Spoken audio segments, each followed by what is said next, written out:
Hey everybody, this is Time 12 here. This is December's State of the Shader video.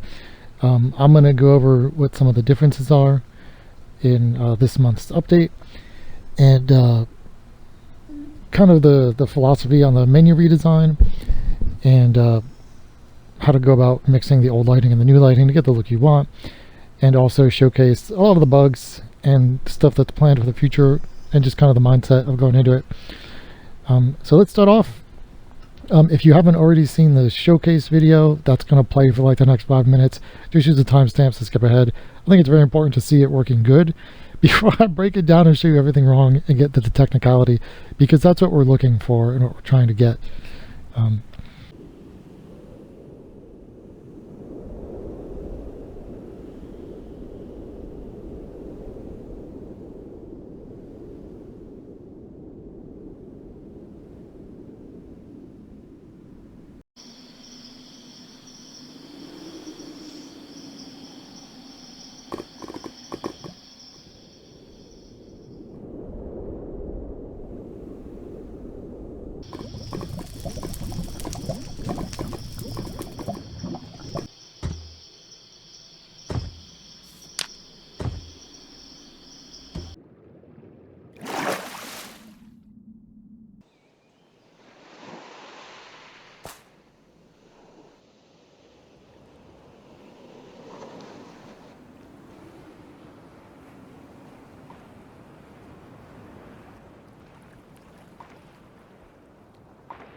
Okay, I hope you enjoyed the showcase. Let's look at the menus, and I'll explain some of the differences of what we're going on here.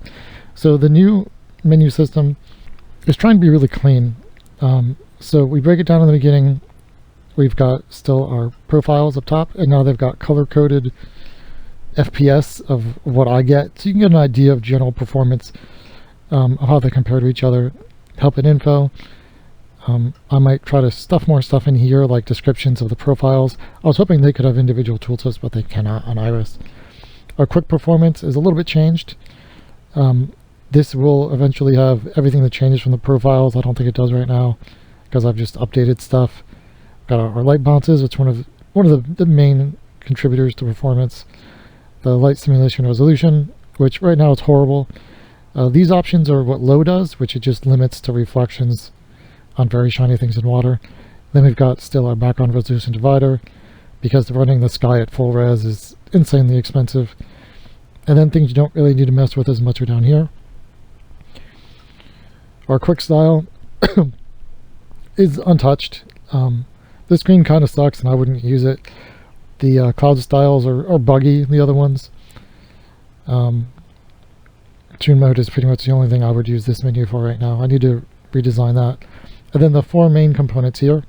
Lighting is the most important, so we'll get into that last. Nature and atmosphere has everything that isn't related to the lighting. This is all the other types of effects, like the fire shader, lava shaders, the 3D grass. Everything else is there. Effects and camera will be stuff like depth of field, blur, bloom, color and brightness adjustments, which will get LUTs this month probably. This kind of busted CRT shader and stuff like status effects will all be in there. Textures is where we turn on Palm. I get into the stuff for like texture upscaling options, which is a horrible menu. I'll try to clean that up this month too. And here in generated textures, this is where we can generate normal maps. Option 1 is the only one worth anything. And here's where we can guess the porosity based on the roughness and reflectivity of a texture for packs that don't use porosity. And the integrated PBR and subsurface scattering we turned off. And then lighting. Here's the main show. And it's what I added some new profiles. Most of them are dealing with the new lighting. You're probably familiar with the low, medium tune. There's the two mediums. A low grass test, which is low with the grass added on. And low just doesn't have like bounce light and scattering and all that. It's just pure reflections. Hybrid lighting mixes the old lighting with the new lighting. I'll explain that and show it in a minute here, so you can know what you want to do about it. Harsh render is doing just the new lighting, the voxel lighting, without anything else at a very low at a low quality. High render, I'll show that as well. This is the old high, old very high, long play is whatever I'm playing with on YouTube. And then ultra, cinematic, and cook and egg are kind of outdated. They're just still here in case anybody liked them, but realistically they're not even going to look better than the other stuff, so they're kind of not worth it. And I'll eventually either update them or phase them out. So let's get into the lighting and what these different things are. First, to just show a difference, let's go to medium. And this is probably somewhat what you're used to this shader looking like.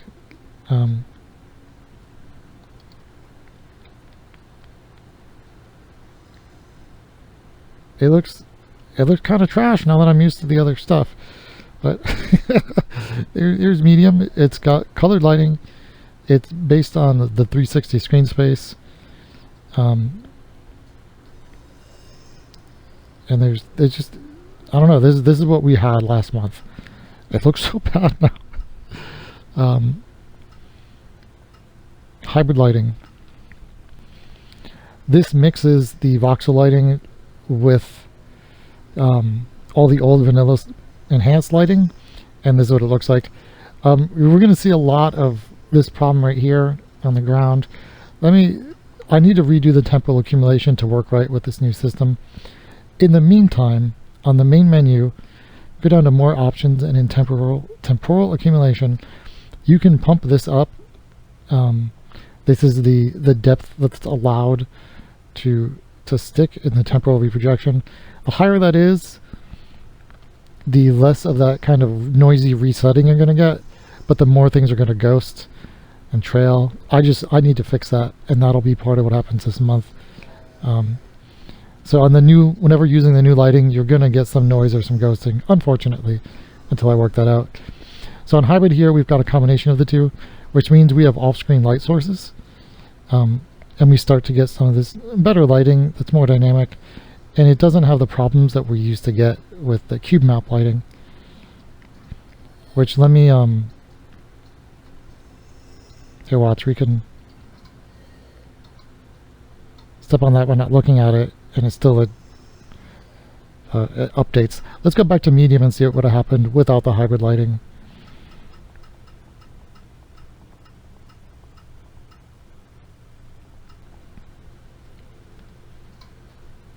On medium, we get the block light, but it doesn't do anything else for the off-screen appearance. So this is what we had last month, which also means that with last month, if we got this real bright and then turn around, even when it turns off, that light is still stuck in the cube map until we move far enough that it resets. So far the hybridized lighting shows a big improvement, and it's probably going to be the cleanest. It's probably going to be the cleanest and best looking of everything I show, because it combines the two together to kind of give you the best of both, but also the worst of both.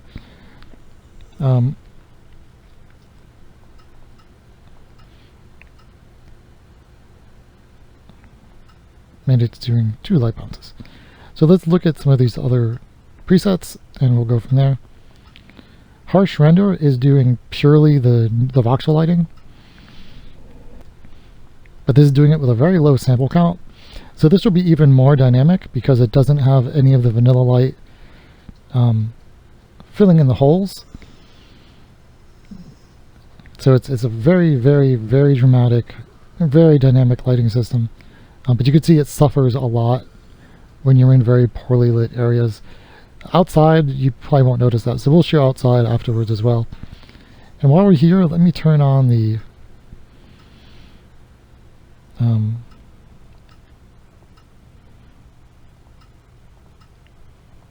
including entities in this, just to show that they can cast shadows. Yes, now you'll see that they'll cast shadows too, which I think is really cool of a feature. They're really low res right now and kind of slow to update. And you can see I am also casting a shadow from the block light. Okay, so let's look at the next one. And this is the worst looking one. Render high.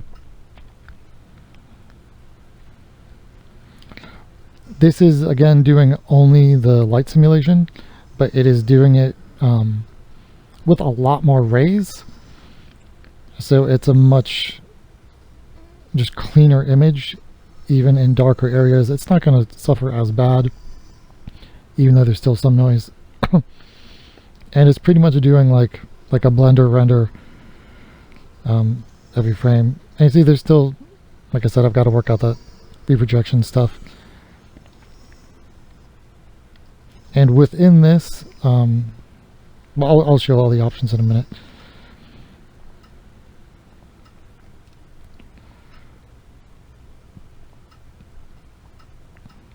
Okay, the rest aren't that big of a deal. So let me walk through what the differences are on these piece by piece.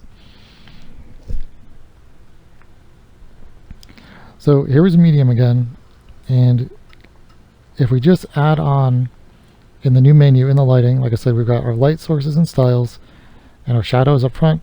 Only thing I would really mess with is is ray trace shadows. If you turn those on, it does distant horizon shadows and fixes all like the little bits of where shadows don't quite connect. So in most cases I would turn that on if that's not on your preset. I think that starts on high. Other than that, this was what was going to be the new shadow menu, where you can choose your shadow type, or if you want them to be crisp or variable pre-number and all that. I need to label all these. It's identical to what's in Pegasus, and simply upscaled. I just didn't label it all. And the handheld lights, they're just on by default and do a really good job. And the only thing you might want to mess with is the torch steps and how many rays it uses. A long play should be an example that this is higher and that's higher. So in light sources and styles, this is combining the two and all the different kind of sources of light to get what you want. The top here we've got the two styles where we have our vanilla lighting, which is based on the stuff that Minecraft gives us. It gives us more of a classic enhanced, and the light simulation is the fully dynamic lighting. And what the presets do and what we're going to do is try to balance the two. We also have our glowing stuff, which is our PBR texture glowing and vanilla block light, our handheld lights, which again is right there, and then the moon, the sun, and the skylight. These are the different sources of light in the scene. With the PBR emissive strength, that's every pixel can be a light source. So right now we're doing just purely vanilla lighting. What we're doing is we're using our vanilla block light value is at a 0.2, so the torches are giving off like 20% light compared to, like, I don't know, maybe the sun. And our light simulation, we are doing one bounce of light, and in the 360 environmental lighting, which this encompasses both the cube map, which now has all its options in here because you don't really need them. But leave this at 1 at least, or you'll break the voxel tracing for now. And we've got the new stuff here, which is that we can choose to voxelize and then use the voxel scene lighting. I will get rid of this button later. It should be redundant, but when I tried to make it just turn on its own, it didn't work for me in 10 minutes. So anywhere you see this button to voxelize, turn that on if you're using something that's connected to it. So let's turn on the voxel scene lighting. And this immediately gives us pretty much what the hybrid preset is, where we're using the vanilla lighting and this lighting together at the same time. And the strength of that is that it fills in holes and stuff that it lets the vanilla lighting fill gaps where there would be a lot of static and there's just not enough light, with the data that we had before coming from all the vanilla lighting. But it gives us the same problems that vanilla lighting had, where the screen space color lighting and stuff is gonna do stuff like wrap around corners because it doesn't cast shadows, and it's gonna have screen space type artifacts. So again, it's kind of like the best of both and the worst of both. But that's what makes the hybrid lighting, is just adding that on. But then if we want to lean more heavily from vanilla and add the light simulation to just being in the light simulation, what we can do to make it more dynamic then is to take these vanilla things and get rid of them. So if we get rid of the vanilla block light that's on screen, we then aren't using any of that old vanilla block light, which means we can then also turn off the directional block light and colored block light that utilize that vanilla data, and that might save us some frames. The skylight here, just these top two here, is how much skylight was added. It is a ray trace type of skylight, but it's added on top of the light simulation stuff, so we can get rid of that as well. And then all the vanilla stuff is gone, and we're depending purely on the light simulation. And this is the same light simulation that was happening before with the screen space. So every time we up these bounces, we're going to get screen space stuff. But let's just look at this right here, and then this is that noisy image that is purely rendered by light simulation. You can see everything is casting shadows. Like we were also casting shadows. Like everything's casting shadows based off of the block light and everything. I'm gonna put up a glass wall to show you this next part about what we're doing to change things within that to make this even more dynamic, because we can make this even more dynamic. Let's see, I want a reflection of an area. We'll put a wall right here. Okay, so inside of the voxel scene is what we're reflecting off screen. So you can see the data is kind of blocky. And like this torch here, it's not only getting light from the torch, but also it's getting ambient light off the wall around it, which is what we see here. That gives a soft image, but it also causes errors in a lot of places because that vanilla data isn't smart. So if we wanted this to be even more dynamic, we can go in here, and in the vanilla block light, we can turn down vanilla block light in voxel scene to 0. That's also inside of the light simulation options because it makes sense to be there, and it's right here. And when we do that, you'll see now in the reflections in the light data, there's no light coming off the wall immediately. It's just purely the light sources that show up. So this will be a noisier image, but the shadows will be much more dynamic and more accurate. And like behind here should be darker because now it doesn't have that light leaking, because that light as a vanilla light just lights up that block and even gets through the back of it, whereas here you see it does not. Let me switch that back on just to show that again, and I can put another piece of glass over here to show it. So lighting, light sources and styles, vanilla lighting, block light in the voxel scene. And you see now we've got all this light on the floor where it's just kind of, you see like the walls kind of lit up. Eventually I do want to do a global illumination like that also in the voxel scene, but that is not happening yet, and that will give us even better lighting when it's done, because we do still have global illumination options. All of this lighting you see right here on the screen is just primary lighting, so as dynamic as this looks, it's literally just that first bounce of light. Light isn't going anywhere else. So let's add in some of that bounce light and see what that does.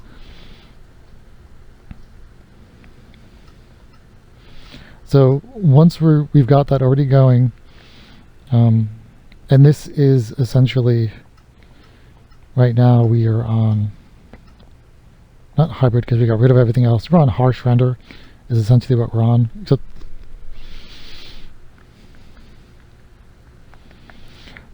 if we're on any settings, we can go into quick performance and up the light bounces. We could also do that inside of, if you're messing inside of light simulation, we've got light bounces there.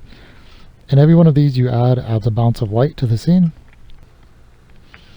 which should start to light up the shadowy areas, because the light, like see behind them now, isn't just pure black because you're getting light off of the walls. I show this good with the something like this iron too. You can see it's getting reflections off of all the other stuff in the scene that's on screen. When we're not using the voxel scene, what we used to be doing, and I could just turn it off to show this. Oh, that's so dark.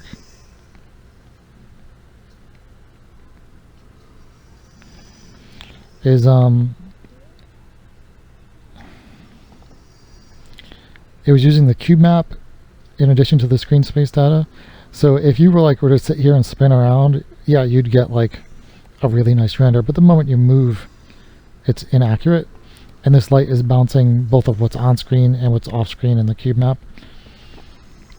When we do the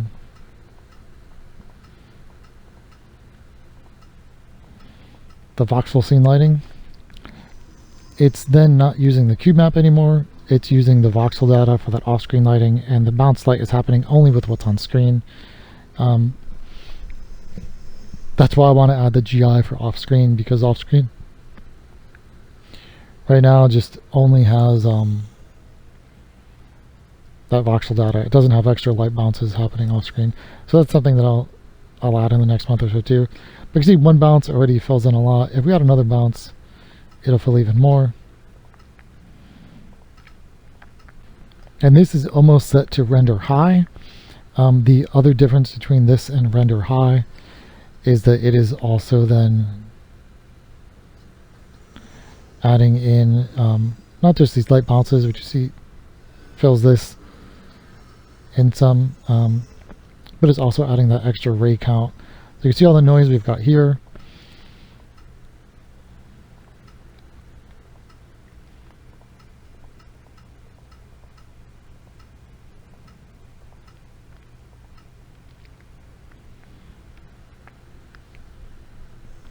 Then here you can see it's a much clearer image. It's still got some noise and stuff because, like I said, it's resetting wrong, and the accumulation is kind of messed up. And this is where I manually put it up to 0.1. But still, even in some areas, you can see there's some stuff. And here's a good example of where the bounce light is just happening from on screen right now. See how dark that shadow is, and then once this stuff is on screen here, it's much brighter. Because the first bounce isn't getting there, the bounce light is. What that is it's a discrepancy between the voxel tracing and the screen space tracing, because the screen space knows that this candle is just here and it's not a whole block, but the voxel tracing currently thinks that it's a whole block. Because since I just started this, it doesn't have a lot of like really complicated hard-coded stuff in it. And as I showed in one of the demos, at least, I'll show it here just to show it in case someone hadn't seen those. When you've got all this super dynamic stuff on is when you can start to do stuff like have colored shadows from blacklight, like that's, and this should make it kind of purple or blackish. And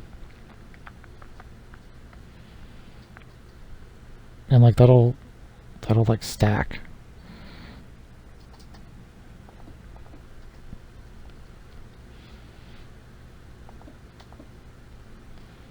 Like if I had something between the two, it would have like just the one color and not the two. But this is all very expensive stuff, and I need to just do stuff to make it not noisy, not ghosty, and run faster. But that stuff kind of takes time, and it's going to be a big focus of this month is the optimizing and fixing all the bugs, because it's a new thing, so I've got to just play with it and make it work. Let's go outside and look at how these things compare outside. So here's a medium outside in the desert, and I'm letting distant horizons kind of chug along. So it's having a little bit of laggy stuff. Let's switch over to harsh render even. This would give us the very dynamic lighting. And see, it looks plenty clean outside. It looks like when I'm using that, I may have to force the physics mod to work. Which the easiest way to get in there is in the grass menu, probably, actually. Yeah, there we go. Dude, there's not really noise. Excuse the performance. I've got, like I said, I've got distant horizons going. So even on that worst, harshest looking render, you could see, like, in an outdoor environment, like, you don't get all that noise. It's just those really dark areas. The voxel lighting is kind of harsh with lava at the moment, though, so that's just something I'll have to fix later. And let's look at the hybrid lighting outside.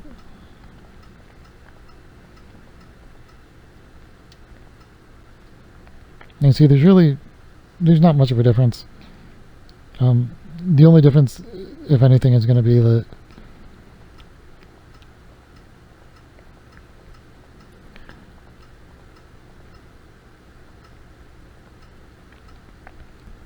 on medium the lava doesn't look bugged for that. It just looks bugged because it's too shiny.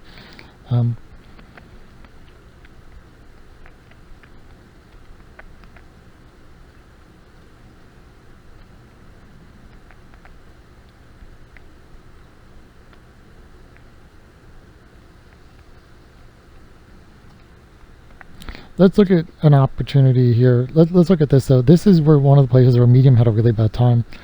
You can see there's all kinds of like weird sparkles where the skylight is getting in places it just shouldn't because of it doesn't have data. When a ray goes behind a tree, it doesn't know if it hits sky or not. So going on hybrid, you see that's fixed instantly, so the image is a lot clearer. This is one of the goals of the voxel lighting, is to fill in all those holes about where things actually are versus where it can guess based on screen space. So that shows one of the big successful things that the hybrid lighting is doing. And then if we wanted to make this more dramatic again, here it is doing just the light simulation stuff and not using any vanilla light data.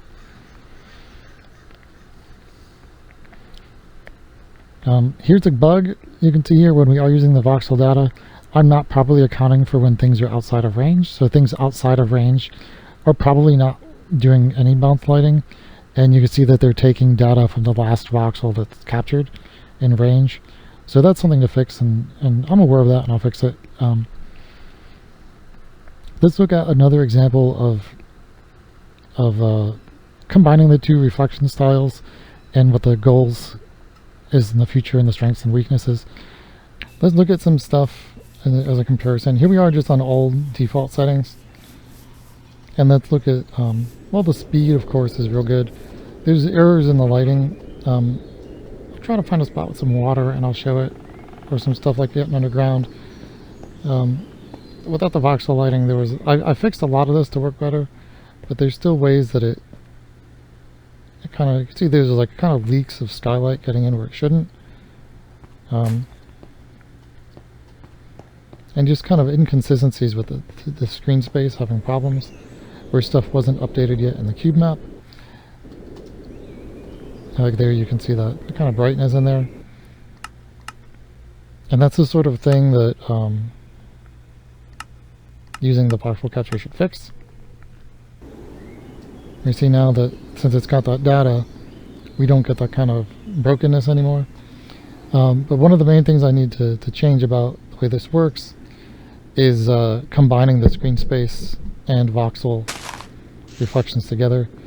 So let me show some of the problems that we have currently with the combination.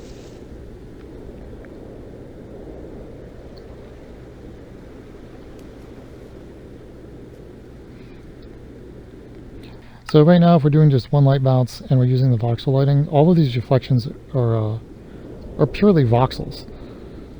So you might not notice it right away, but in some cases you definitely will. That's just blocks that's down there. It's not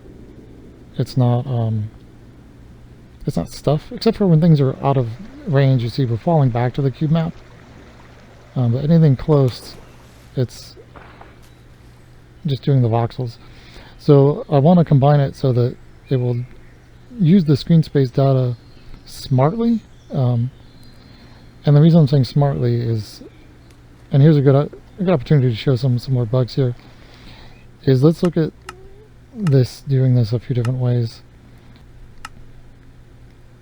Okay, so with just the screen space reflections we had before, you can see that there's kind of errors here where we get light going kind of like behind and through stuff and getting stuff where it shouldn't be. So it's kind of showing sky through there. Using the voxel scene should get rid of that, except here you see we've still got little holes here because that's doing a certain sort of tracing. Let me switch to the tracing mode. I've got several traversal methods here. This one looks a little better, but it looks like it's still got a few holes. I've got to adjust it to do better, because that's not good. Yeah, so I've got some leaks in there I still need to work out, where the trace isn't doing a perfect job. But the goal of it would be that you then don't get any leaks and don't get any problems, and you get like a more perfect reflection with all the problems you get of things going off screen and like leaking behind stuff. So there's still some work to do on that. And when we combine the bounces, right now that kind of just gives you the worst of both, because each one is showing its weaknesses. So we do now get the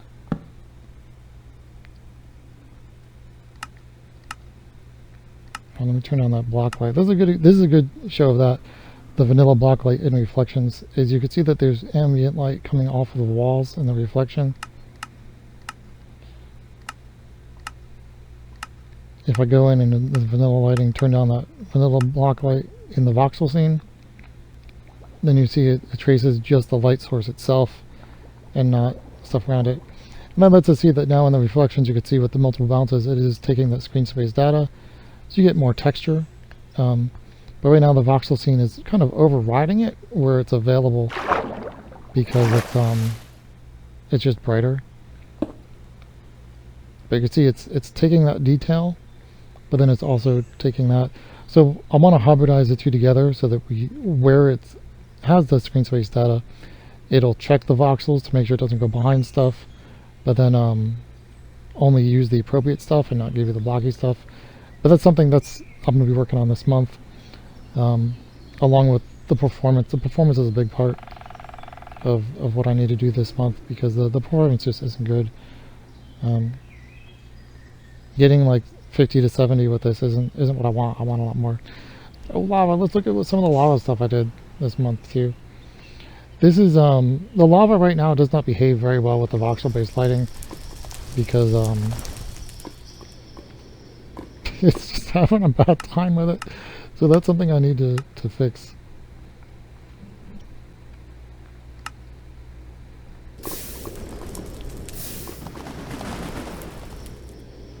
It's also way too shiny. But I had also added in the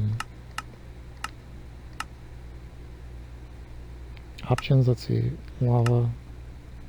Oh, it's in the testing menu.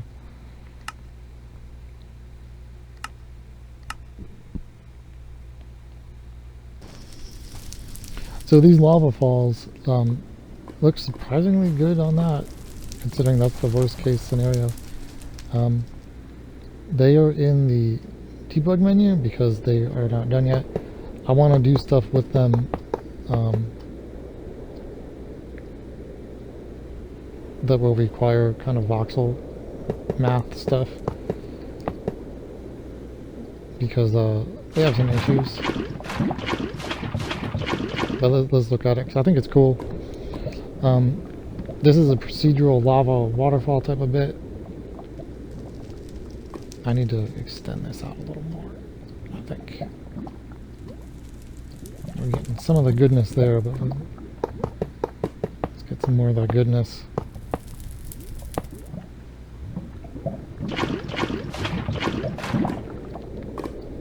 Is that we get these bits that have kind of more solidified stuff. I've got some other versions of this code too that do better on it, but I just like the variety of it. I feel like it adds a lot to the feel of lava.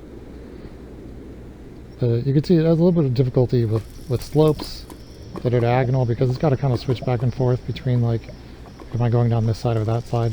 So that's something I need to change about it. But I really like the look of it. So this is an option in there. I did this month. Man, I really love that. I also did the fire shader. Let's show that real quick. But this is the Patrick's fire, which is a good fire, but there's only so much you can do with textures because they. Here we've got the shader fire, which I think is cool because like every spot it's lit is different. Oh, we got a waste time.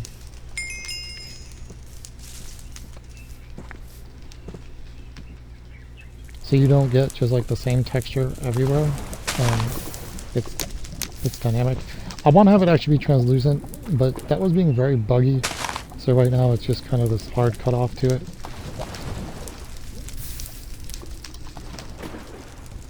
I also want to make it the option of having it be like volumetric, so that looking down on it you don't see the polygons, and it'll look like a high budget movie or something.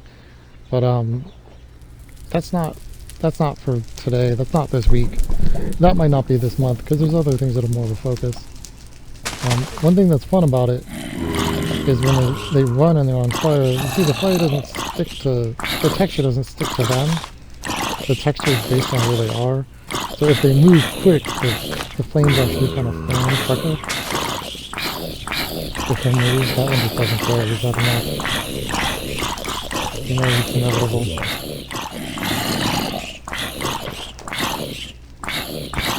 There we go. You see it kind of fans the flame as they run. I think that's kind of cool. It looks kind of cool on flying things too.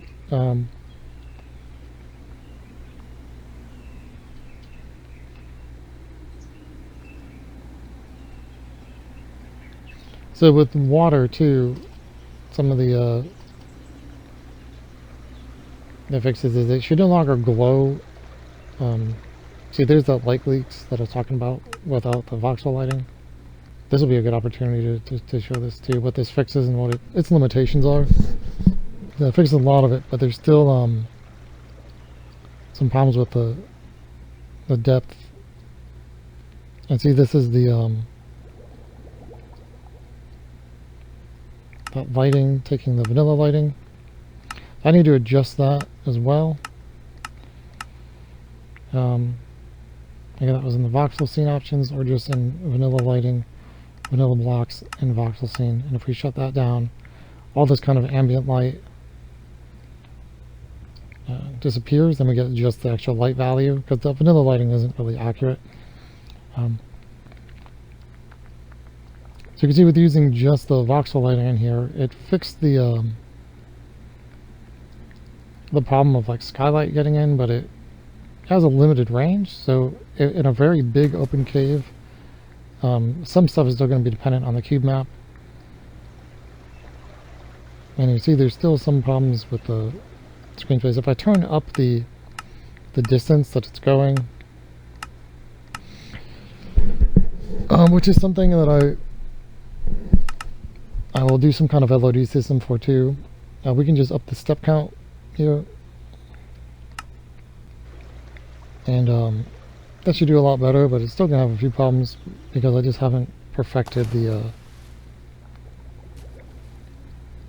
tracing algorithm yet. Like you can see there's a little bit of leaks on the edges of voxels. Let's back in those extra bounces.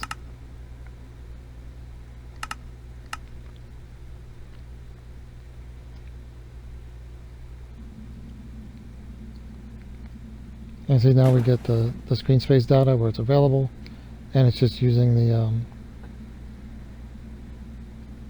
it's adding the voxel stuff on top. But this is noisy. This is very noisy because of how poorly lit it is, and I need to fix some stuff with the water.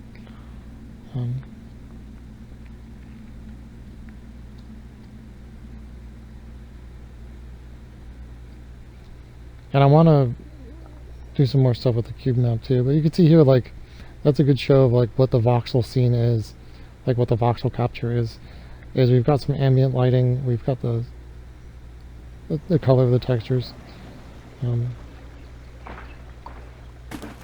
but there's still little bits of bugs. I see that guy's underwater and sometimes he's shining out, sometimes he's not.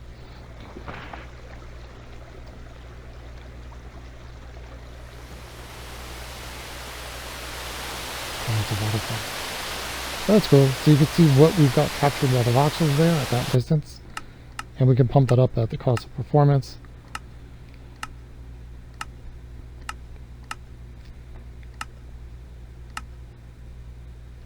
Anything that high is going to be buggy because I think I'm only saving out 128 blocks. But yeah, you can see like that gives a really full scene in the reflection.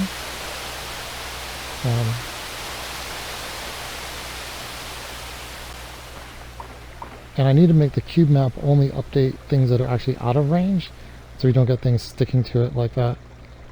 You see things are sticking in the cube map that shouldn't be getting generated to start. And again, here's the weakness of using the voxel map for on-screen stuff. That even though it's doing that bounce with the screen space, the initial bounce with the voxel overpowers it.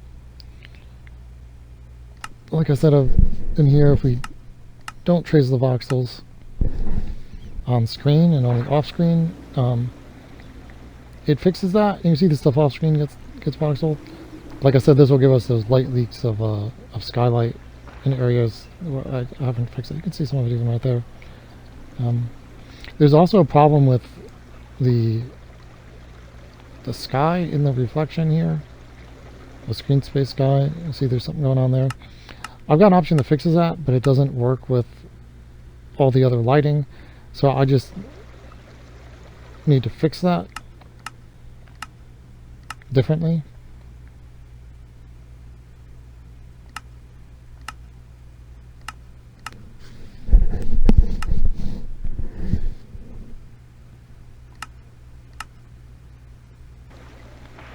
You can see here that doesn't have that problem, but like it's got other problems with other stuff. Another thing, let me reset my trace. That trace is way too high. Another thing I fixed is that for the longest time, like I said, the water was kind of glowing underground, and it was it didn't have shading on stuff behind glass or water from the other side looking in. So you couldn't see the caustics from outside of water. You see now you can. Except that it looks like there's kind of an angular glitch on it, so I'll have to look at that some more. But we can see out of water now. Before you couldn't. And the shading is kind of simplified. Let me get somewhere with actual darkness. Not great, but like it's better than it was before that you just couldn't see out. Because I do all the shading in like a deferred system. And I could push more of it to work earlier, but it's just going to cost a little bit more frames, or do double work, because then it's doing the same, see, that's all that screen space there is.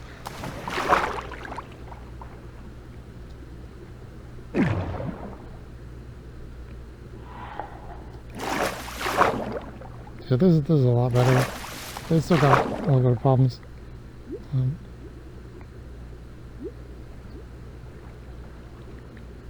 But now looking out is at least does something, but I need to adjust that, the simplified shading it does. Either do all of the lighting or do something better, because it's still too bright of a version, even though it's got some shadows and stuff.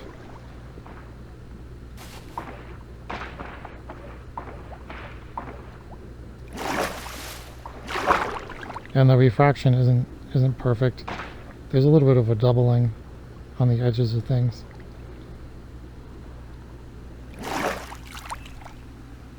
At least you can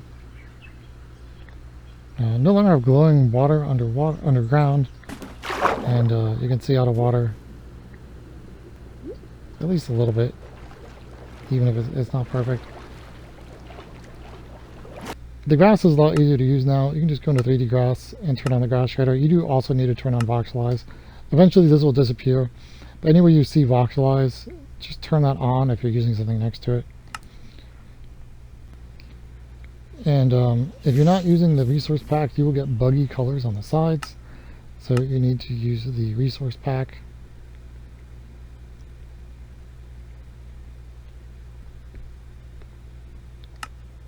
And the Icarus feature fixes,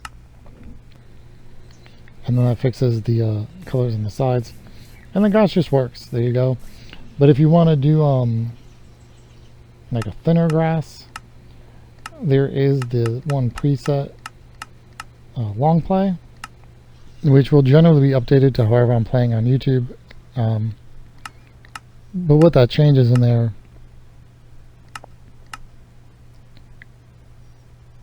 in style or in performance, it shows it too. The blades to block is up to 50, and then I think I changed like this, some of this other stuff.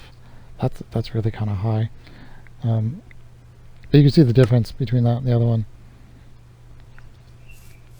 to kind of get these really thin strands. But there's a lot I added to the grass shader too. And the options, I think it's all labeled, but I'll do a quick walkthrough. So if you're using it with the water, it doesn't use physics mod, but the crushing breach waves will break unless you turn this on, if while using the 3D grass. Inside of style, you can change how many blades per block for how big the grass is, the height of it, the fullness of it, if you want areas to not have wind, if you want it to, if you Right now it's got little bits of color variation. You can turn that off. Whether or not you want long grass on the edges or to have it taper down. You change the color of individual blades of grass, individual blades of grass. As well, to have more variation here, you could see. If you want the blades to kind of stand out more. It kind of looks like a rice-a-roni.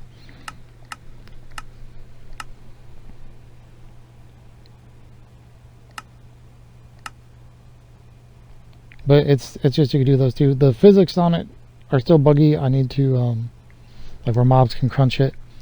I need to do more with that a little bit still. Not much. I'll try to get that done this month too.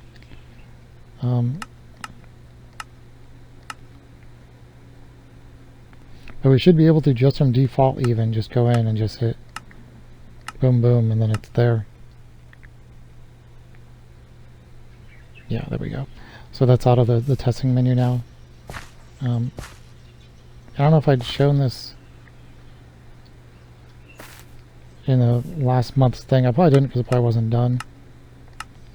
But you can see like it kind of grows in like kind of more organic shapes, and you could see the old dirt texture under it and all that.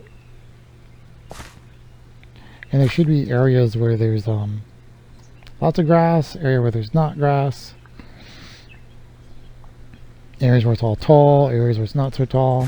Like here you can see there's a lot of little bits of it. So you can see the old texture through it, but we still get like rain effects and all that in areas. And then there's spots where it starts to get taller. You can start to see the wind on it more.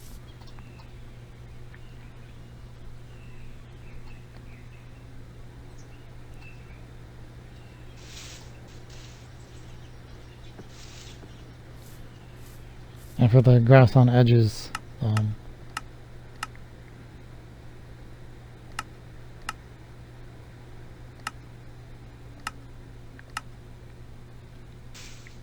that kills a lot of it if I only let it be where there's grass next to grass.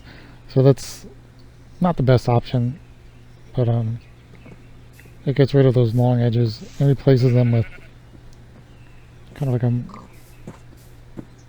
a slightly organic but also still geometric edge. So I don't like that option off, but it's there for people who want it.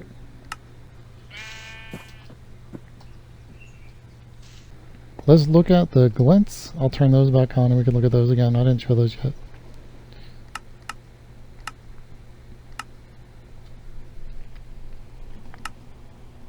So for the glints, we need to be inside of light simulation, turn on the voxel scene and the voxelizing, and then just turn the glints on. I mean, mode 3 is where you should probably be. And that gets us the glints off of water and metals and glass and stuff.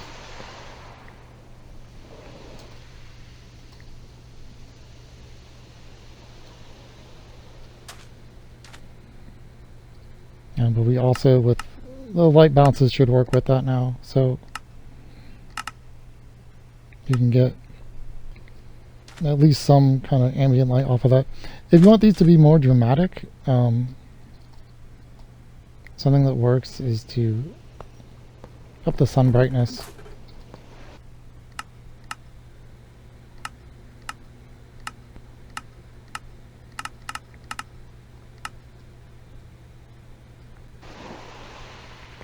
Then they're more obviously visible.